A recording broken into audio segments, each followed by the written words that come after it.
Welcome back to the Holistic Health Bites podcast. Today, I am joined with special guest Divya Gupta, and she's going to share some information about hypothyroid. And we're going to have a whole conversation around having a healthy thyroid, how you can get out of having an unhealthy thyroid. So, welcome. Thank you so much for joining me today. Thanks, Andrea. I'm so happy and honored to be here. Yeah, absolutely. Will you just kind of give a brief introduction about yourself and kind of how you got into this space? Oh, how much time do we have? No, I'll make it. I'll make it short and quick. Like most of us in this space have a pain to purpose, and just like you, this wasn't my first. Like, I didn't know I wanted to be a functional nutritionist. I I'm a very stereotypical Indian immigrant. I did my computer science engineering back in India, and I came here from my master's almost this year, 20 years ago. And then I worked in corporate America. I worked for a top four consulting firm, then in Silicon Valley for 15 plus years. And we get into this world either with our own health struggles or we watch somebody very close to us going through a health challenge. I had both going for me. So I lost my gallbladder when I was 20 years old back in India. Story for another time, but it was intense. In a matter of few months, the only option given to me at that point was take out the gallbladder. I didn't know what the gallbladder did at that point. I just wanted to be out in pain. That was done, out of pain, moved on, came to the US, and a few years later, I got diagnosed with Hashimoto's. Now I know the connection between the gallbladder and Hashimoto's. But during that time, now I'm in mid 20s, and I had a ton of symptoms, which I'm sure, and when you're young, you push through a lot of these. I'm feeling tired all the time. I'm on muscle ache.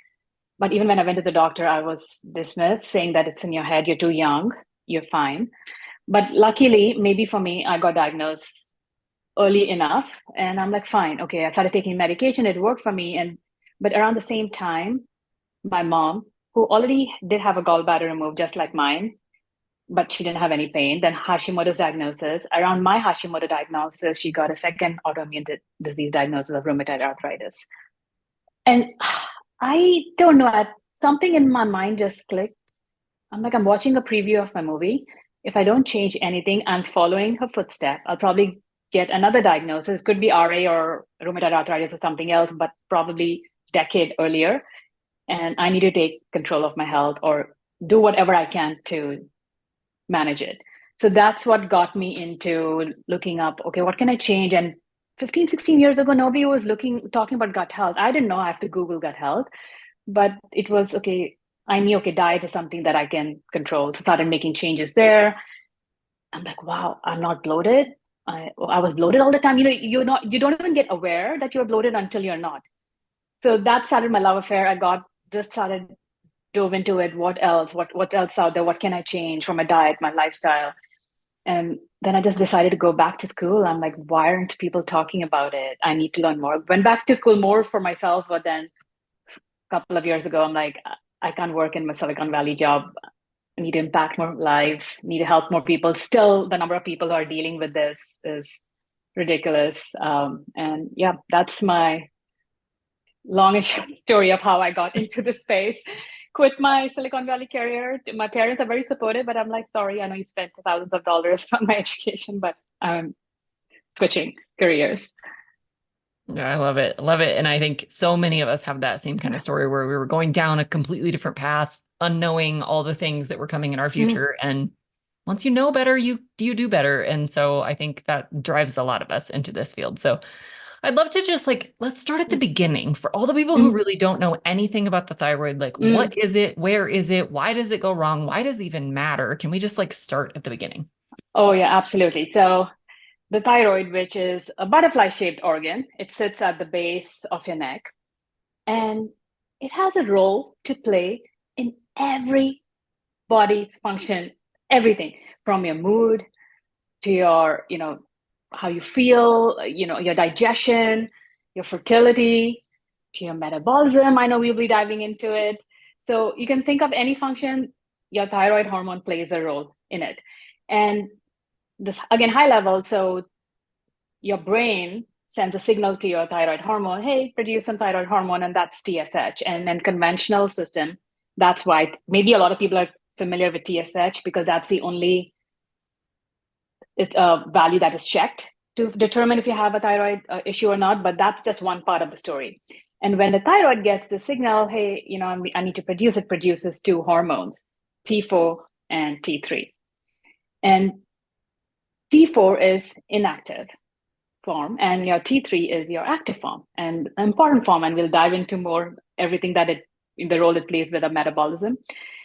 And a thyroid produces maybe 80-20 or maybe 85-15, majority of it is T4 and some T3 does produce, but then our liver and our gut needs to convert this inactive form to active form because each and every cell in our body has a receptor for only T3, the active form, not for the T4. So we can forget, I'm sure T4 does perform some stuff, but for the majority of it, our cells can only take in T4.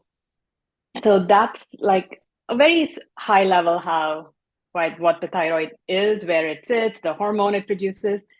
And, if you want to dive into in metabolism, I know when we talk about metabolism, Andrea, I know that's something that you live and breathe here. People think about metabolism just about how the weight, how if I'm putting on weight or if I'm losing weight, this person has a high metabolism because it's just very outwardly looked. That is one factor of metabolism, but metabolism is also how we use up energy in our tissue and cell repair. Our brain, even if I sit here and do nothing, my brain is, the neurons are firing and it is using energy. And that is metabolism as well into play. So that's one thing I want everyone listening. I'm sure if you are listening to your podcast, they are more educated, but your metabolism is more than just the weight. That's something we see and we all want, but it's more than that. Yeah, for sure. And the thyroid, I love that you talked about the fact that it plays a huge role because I think a lot of people also associate thyroid only with weight because we Mm-hmm. hear about people who have hypothyroid that they often gain weight and people who Mm-hmm. are hyperthyroid often can't put Yeah. on weight. And so there still seems to be this focus around weight, but it really is so much bigger than that. It plays into your body temperature and into various growth factors and cell signaling and other hormone interactions. Yeah. And it's just so vital that Mm-hmm. it's really not about weight. And really, nothing that we think is about weight is really just about weight. There's always a hormonal component behind it, no matter what we're talking about, whether Uh, it's insulin or thyroid or pancreas or mm-hmm. any of these other hormone systems, even the reproductive hormones, they're Mm-hmm. all more than just the simple thing that we think about. They're all much more interconnected.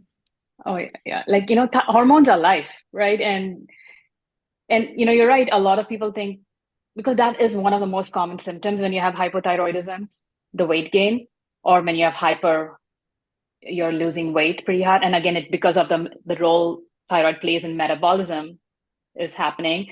And you're so right. Nothing, what I'm an off human body. I think that's why I love it so much because nothing in the body works on its own.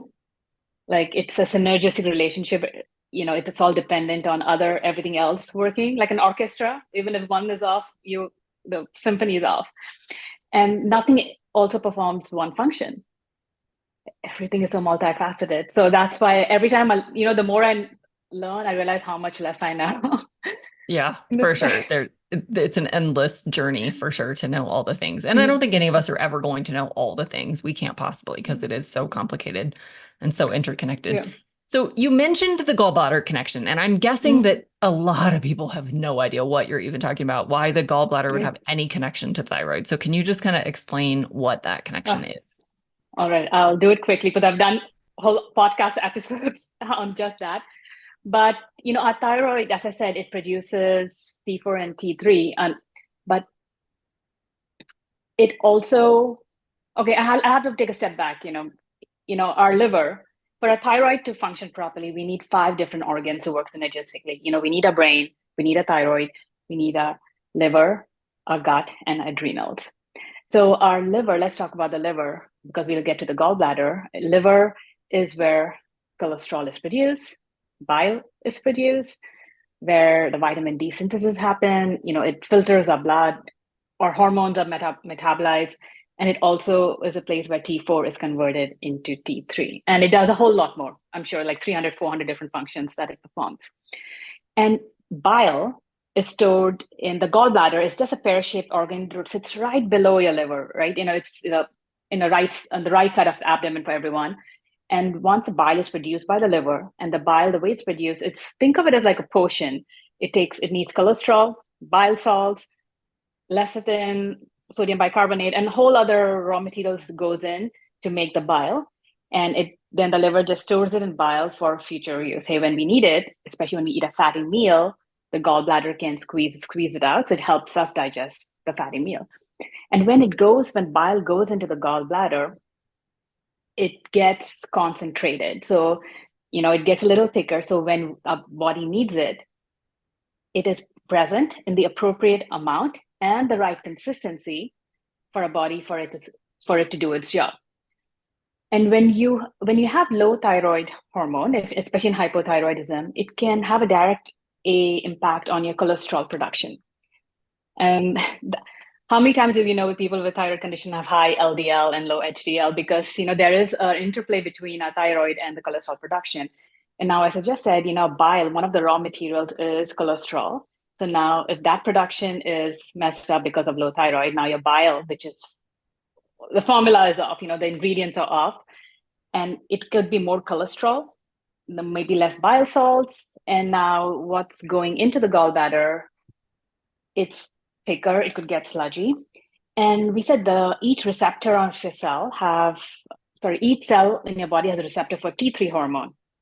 And so does the gallbladder. So because your gallbladder has to be contracted to release the bile, and it takes a lot of energy to do that.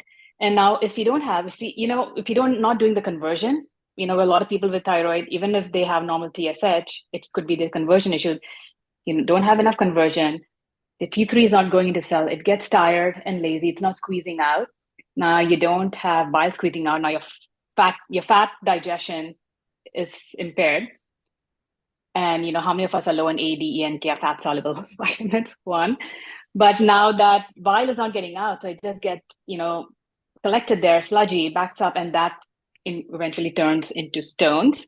That probably happened in my scenario. Like I didn't have, I wasn't like overweight or anything, but probably that happened. And because most of the gallstones are cholesterol based as well.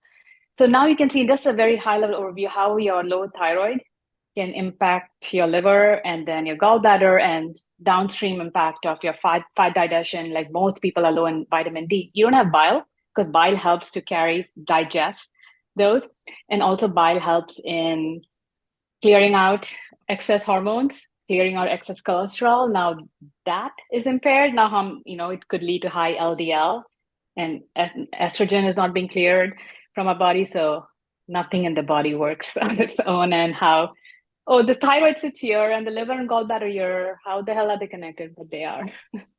They for sure are. And I think that was a great explanation because I don't think most people understand that cholesterol is in the liver. I don't think people understand that cholesterol is part of bile. I don't think people understand that all of that relates to how well the conversion happens and just all the communications. This goes back to how complicated and interconnected these things really are. You wouldn't think that your liver imbalance would cause a thyroid problem or that a thyroid problem would cause a cholesterol problem, but they're all really related to the same underlying issue.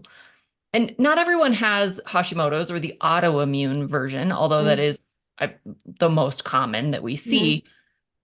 Tell us a little bit about how the autoimmune side of things actually develops. Like, what are some other factors that might play into you developing the autoimmune condition side of this?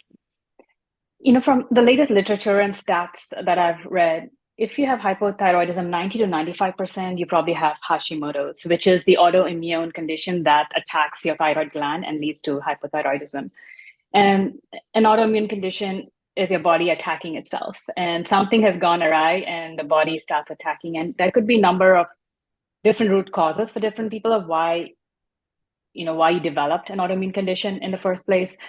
And I just want to cover, like, yes, your genes could be at play, but I believe in epigenetics. Yes, especially as being a Southeast Asian woman, we do have a gene because it's very common. Like all the women in my family has it, and a lot of other Southeast Asian women too. But how our genes expresses is our environment, our lifestyle, and other factors that go into it. So, a small factor of you could have the gene, but then we know gluten, especially, leaky gut, right? And gluten could be another cause of that because of molecular mimicry. Now, again, gluten has changed over hundreds of years. It's not the same that it used to be, especially in this country. If you're watching in the US, it's very different. But our bodies hasn't evolved as much, so it really does not know how to break it down. And eventually, when we can talk about leaky gut is when our cell lining is very thin. It's just one cell wall thick, and when that it gets irritated, it could be due to gluten. It could be a lot of toxins, gut dysbiosis, which is just an imbalance of the between the good bacteria and the bad bacteria. And now when the cell wall gets widened, now we have these molecules, bigger molecules, getting into our bloodstream that they're not supposed to, and our immune system gets activated because our immune system they're here to protect us. It's really smart. It's not supposed to be there. It's something foreign. Let's attack it. But it's also a little dumb. It's also blind because it just goes according to the shape because it tags. Okay, this is how it looks like. I'm going to attack. And gluten molecule looks very similar to our thyroid tissue. And in the process of attacking gluten, it starts attacking your thyroid gland, and eventually that leads to hypothyroidism. But that could be one of gut dysbiosis, toxins, gluten that a number that could lead to an autoimmune condition. Yeah. And there are so many triggers, but I agree with you. And, gluten seems to be one of the main things behind a lot of different conditions because of that leaky gut situation that gluten contributes to. And like you said, it's not the same as it once was, and it's not even the same in other countries. Sadly, the American crops have been hybridized and altered and highly sprayed with all kinds of things. Mm-hmm. And that's contributing to literally the gluten in our wheat products are completely different than they once were. And that they're completely different than what you would find in Europe or other places in the world. And so it really is a big thing. And this is why pretty much everybody in the functional health space will tell you to go gluten-free because Yeah. it's that important. And especially if you have an autoimmune condition, gluten and dairy, Yep. two foods. Yep. And they're very inflammatory as well. And behind every autoimmune condition, there's inflammation, which we know can impact your pancreas, which produces insulin and lead the downstream impact. So, yeah. And once you have an autoimmune condition, you're significantly more likely to get a second, like you said with your mom's case. And so yeah. it really is a big deal and it can snowball into a much more serious condition. But is there hope if you have an autoimmune condition? I believe so. I want to have hope. And I haven't reversed my Hashimoto's yet, but it's very well managed. My antibodies, Andrea, used to be in the thousands. The last time I checked, it's now down to hundreds. So it's taken a lot of work and learning, because that's what I got into myself. And my doctors refuse to check the antibodies again. I'm like, oh, you have Hashimoto's. Why do you need to check it again? I'm like, please run it. I just want to see the antibodies reduce. At least it's trending in the right direction. So yes, there is hope. And it's not easy. This work is never easy, but it's harder to remain this way. And as I said, you're 3 times more likely to get another autoimmune diagnosis if you have one. I've seen it with my mom. So I'm like, no, I don't want. I want to do everything in my control that I can to not let that happen, and hopefully reverse that. I know a lot of people have reversed their autoimmune condition. Diet plays a huge role. Toxins plays a huge role. Stress plays. Managing stress plays a huge role. So really going after all these different lifestyle and nutrient, we can reverse this trajectory because our body is a friend. It's not working against us.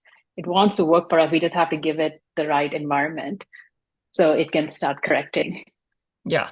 And, I think all of those same rules of thumb apply to every condition. So even if you don't have an autoimmune condition, if you have diabetes, if you have heart disease, if you have hypertension, if you have skin issues, like whatever your health condition is, the foundational things are where everyone needs to start. So everyone needs to clean up their diet. Everyone needs to exercise appropriately. Both too much and too little is harmful. Right. We all need to manage our stress, and that's all kinds of stress. we all need to improve our sleep. Like we all need to reduce our toxin Hmm. exposures. These are the foundational things that everybody needs to do to avoid getting some of these conditions Hmm. or improve them if you already have them. Oh, I agree. That's, I'm sure everyone is tired of hearing this again and again, but I'm like, it is so important and it is basic. You don't have to get a million supplements, start sleeping, start eating clean, everything that you just said, and you will see it won't happen overnight. I wish it did, but if you do, the more you do it consistently, it will change. Yeah. So you've mentioned a couple of lab tests that most doctors only Mm-hmm. look at a TSH, but we've also talked about all these interconnected systems with liver and gallbladder and gut and all these things. So Mm-hmm. what would be if someone is worried about their thyroid or they know they have thyroid stuff in their family or they already have a thyroid condition, Mm-hmm. what should they be asking their doctor to run or what should they be ordering for themselves or finding someone that they can get looked at? What markers do you think are the most Mm-hmm. important or the most important tests, maybe not just markers? Absolutely. And so when we talk about the thyroid, you want to get the full thyroid panel. So it's not just your TSH, but your free T4, free T3, reverse T3. That's a really hard one to run in this because the conventional system doesn't see the significant of it, but for everyone, your body could be, if there's a high stress, can convert that T3 to reverse T3. That's like putting the brakes, and our cells are not going to take in reverse T3. So reverse T3, and you want to get your antibodies to the TPO and TPG. So these are like six tests that you want to get. And if you have if you suspect hyperthyroidism, which is your thyroid is overactive, and you'll have that's a lot more your anxiety, the weight loss, and you would heart palpitations. There's a TSI, that's another marker that you can get. But so these are for a thyroid panel as well. And if you're seeing high lipid panel, there's high cholesterol, and everyone puts doctors are so ready to put everyone on a statin drug to first also then connect it to, hey, let's run your thyroid panel. Could your thyroid be impacting your cholesterol as we just discussed earlier? And liver markers as well, your AST, ALT, um, alkaline phosphate, I think GGT, if they can really get a comprehensive panel. Those are your liver markers. There's not that I know of as of now that there's a test for your gallbladder bile, like, bilirubin, but these liver markers can help you see how your health of your liver. And and you're right, as you said, right? Sometimes it could be low thyroid function driving the liver health, or it could be the vice versa as well. So that is another set of tests that folks can get. And when like from a blood sugar, with 93%, Andrea, I just thought, the study that I had looked at was 88% were metabolically unhealthy. And I was hoping we're going to trend the other way, but I just heard it's gone up. It's 93% are Yeah. metabolically unhealthy. So, I'm like, no, blood sugar, pre-diabetes is so common. 1 in 3 people has it. So you want to get your fasting glucose, which most doctors would run, your hemoglobin A1C, that's a better indicator, your 3-month mean of high blood glucose. But also if you can get a fasting insulin, that could be, because before your blood sugar goes high and your hemoglobin A1C, that could be an early marker of fasting insulin. And we have with the standard ranges, I just want to touch on that, and the optimal ranges, because the fasting insulin standard range goes from 0.5 to 18 or 19, which is pretty wide. If you're on 18 and 19 with no food in your system, it's a lot of crap going on, because it becomes your fat storage, your artery, your the blood vessels are going to get stiffened and reduce magnesium, so much more. So you want it to be between 0.5 and 4, or even 3. And some functional medicine community wants it even narrower. So those are the tests. I know I rattled out quite a few, but you get a good lipid panel, your blood sugar, and your thyroid to see what's going on. Is it a thyroid issue or is it a liver issue? Yeah. And I hear from so many people that their doctors just won't run these things. They won't Mm, run the more comprehensive profiles. They won't look at like a fasting insulin. They'll only run the markers that insurance will cover and there's a medication to fix. And right. like with insulin, there is no Mm-hmm. medication to fix high insulin. There's medications Mm-hmm. for the high glucose, but there's no medications to fix high insulin. So they won't run that marker because there's nothing they can prescribe for you. But there's a lot you can do if you know that information. And I would say the same thing is true in the thyroid panels. Like, Hmm. yeah, there might not be a straight medication for whatever they find, but it gives you so much information to be able to take action with. It's really frustrating Hmm. that our entire system is so focused on what the insurance companies will provide, Hmm. and they'll only provide it based on prescriptions and procedures. And there's just Yeah. so much more we can do. So I think that was a great comprehensive list. And I definitely agree with Hmm. all of those. Those are all the same Hmm. markers I run with my clients Hmm. as well, so that we Hmm. can get that comprehensive look at what's going on with the whole body because it's interconnected. And then we Right. can really target the diet and the lifestyle Mm. and the strategies. And, maybe there is a need for some supplementation or even some medications. That does Hmm. happen. Some people do Hmm. need medications, but that Yeah. shouldn't be step one. Absolutely. And, with especially when we're talking about thyroid, right, there you are, when you have hypothyroidism, you are 30% more likely to get diabetes. Again, it doesn't mean, and the reason is one is insulin resistance. And even before you get into insulin resistance, you're going to have high insulin first. Then you're going to have hypoglycemia, which is low blood sugar, because your T3 has a direct correlation of how much glucose your cells are able to take. It plays a role in that. So now you see how a thyroid and your insulin is connected to, and then you get to insulin resistant, then that's the pre-diabetes high blood sugar. So because at T3, your active hormone is really helps in burning utilization of the energy, right? It really helps burn that protein, the fatty acids, the carbs, the sugars for that energy, and your cells need energy. And insulin, I'm sure everyone listening might have heard this, but insulin helps to get the blood glucose into the cells. It's like the carrier for to get the glucose into the cells. And if your insulin is impaired, insulin resistance, you can also get, I've learned recently is also you can get T3 resistance. Yeah, your cells have become impaired to T3. And if your insulin just doesn't take glucose, right, it also takes nutrients into your cells to produce that energy. And then you need nutrients for your thyroid to work efficiently. So everything is connected. Yep. And the same thing is true in your gut. If your gut isn't actually absorbing the good nutrients, you're going to be lacking in iodine and selenium and all of these Mm-hmm. other factors that are Mm-hmm. directly needed for thyroid function and insulin management and blood sugar management and all of these things. So it really is all connected.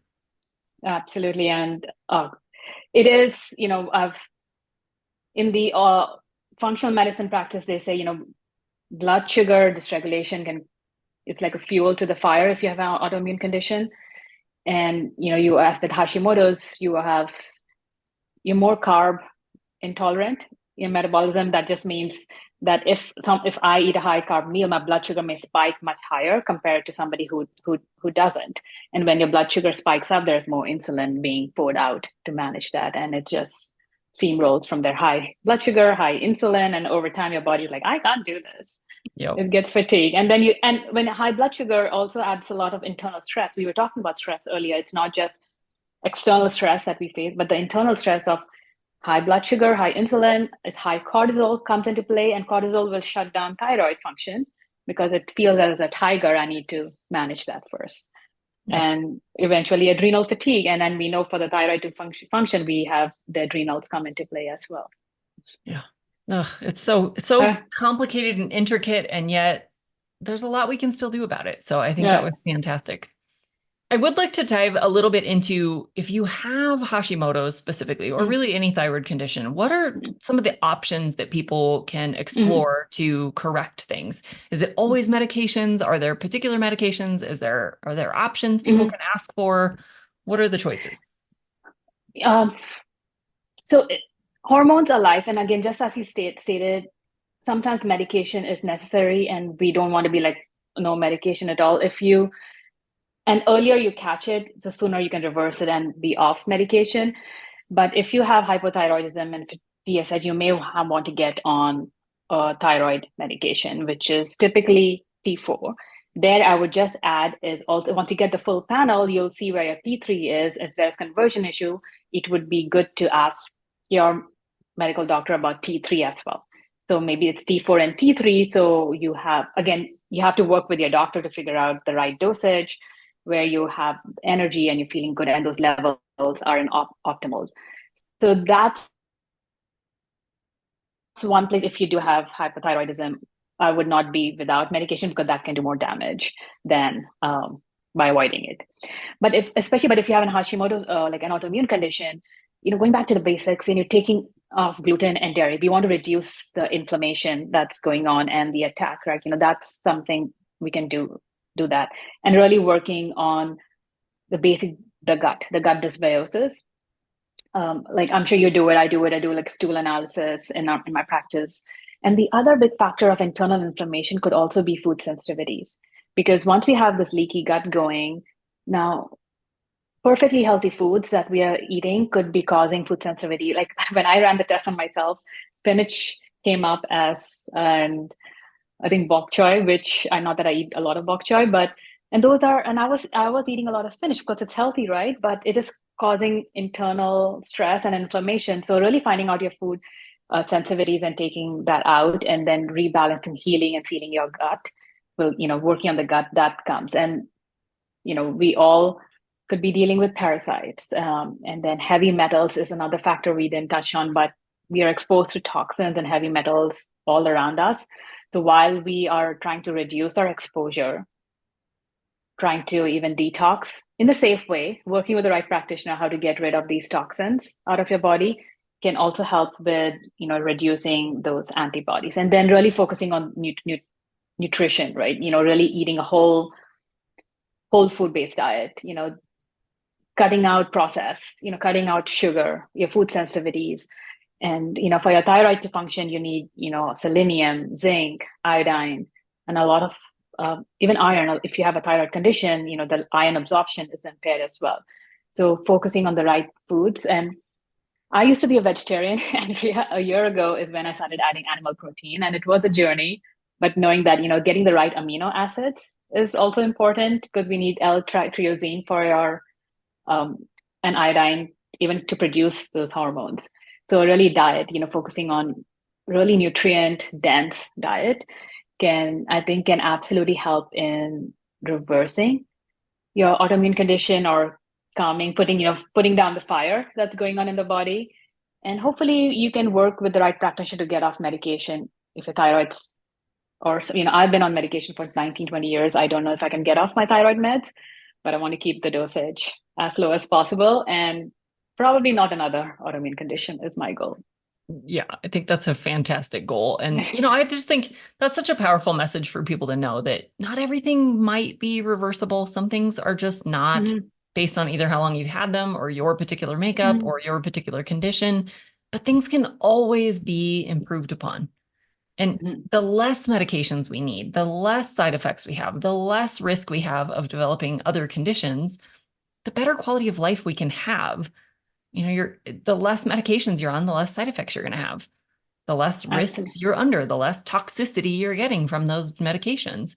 And Mhm. so there's just always hope to at least improve upon things, if not fully reverse them, which of course is always like the guiding light that we're all reaching Mhm. for. It's not always possible, but that doesn't mean you just throw in the towel and take all your meds Mhm. and live with it. Absolutely. And Andrea, I feel so much better than I did in my 20s. The amount of energy I have, I can wake up early. I don't need my coffee. I just like the taste of coffee, but I don't need caffeine to wake up to get going. And it runs through the entire day. It goes back to the basic principles of exercise, eating healthy, sleeping, getting my 8 hours of sleep. 8:39, I'm a pumpkin. I'm in bed. I can't, and I eat early dinners. Like I can't be social anymore, because I'm like, I can't eat dinner at 7, 8. I'm on my 5:30 meal. It's just focusing on basic. And again, I'm not perfect by any means, but 80-20 or 90-10 is a rule.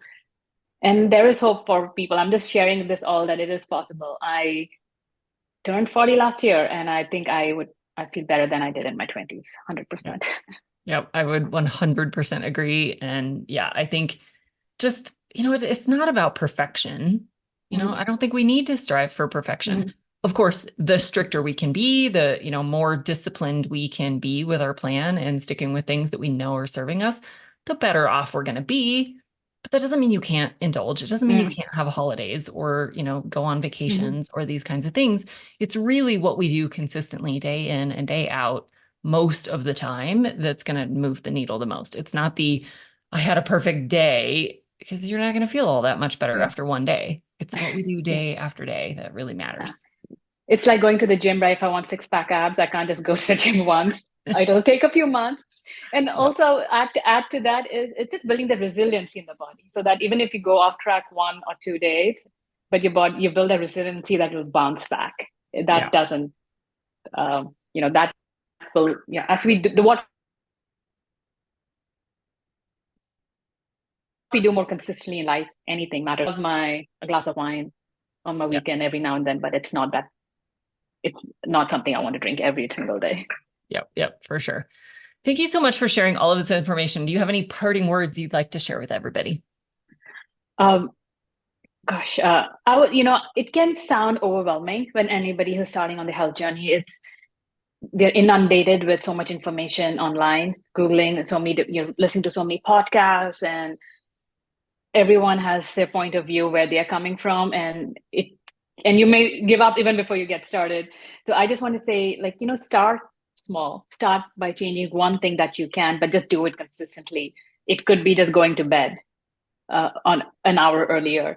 It could be going to start eating better. So just pick whatever that you know that you can incorporate into your life consistently and build on that. Build on that. And I'm forgetting the code, you'll be 1% better by the end. To get 1% better, you have to change one thing. And then when you Yep. look around and you turn around, because we say, right, what we underestimate what we can do in a year, but we overestimate what we can do in a day. So, a similar fashion, when you look back, you would have made progress. So that would be my advice. Just start, pick something, and maybe find somebody to help guide you. We all need guide and coaches, so who can really narrow down what you need, what your body needs, and get there faster than on your own. But you can do it on your own. But yeah, just start somewhere and Yep. stay consistent. Yeah. And if you're struggling to find a practitioner who will run the labs that you want to run, that will interpret them the way you think they should be interpreted, keep looking. There are a lot of people out there who can Mm-hmm. help you get exactly the information you want. So don't just stop when your doctor says no or your insurance company says no. Keep fighting, keep looking for answers. It may not be on your insurance. Just be prepared for that. But definitely keep fighting and keep looking for someone who will help you the way Yeah, you want to be helped. There's always answers out there. So I think that was a fantastic message. Thank you so much for sharing your story and all of your wisdom with us today. I know you connected the dots for a lot of people who didn't yeah, really understand how the liver and gallbladder and gut and brain and adrenals and all the things are connected to your thyroid. So thank you so much. absolutely. Thank you. I don't want anybody else to go through the journey that I did. So I hope that message reaches somebody at the right place and they can turn things around. Yeah, absolutely. If people want to find out more about you or find out how to work with you, what would be the best place to find you? Yeah, everyone can go to my website. It's divyagupta.net. And you can also download a free guide on all the tests that I talked about, comprehensive lab test for your thyroid panel and with the optimal ranges. And also all the different symptoms that you could be experiencing if you have hypothyroidism, because the list is extensive, because it plays a role in everything. That, and also I'm very active on Instagram at underscore div Gupta. I know you'll put it in the show notes, so they can find me there and reach out to me through those means. Yes, absolutely. We will link all of that in the description of this episode so that you can just very easily click on things and get over and find Divya so that you can learn more about all of the things that she does and all of the amazing success stories she has. So thank you so much. I hope you have a fantastic day. And to everyone out there, we'll catch you again on future episodes. Thank you.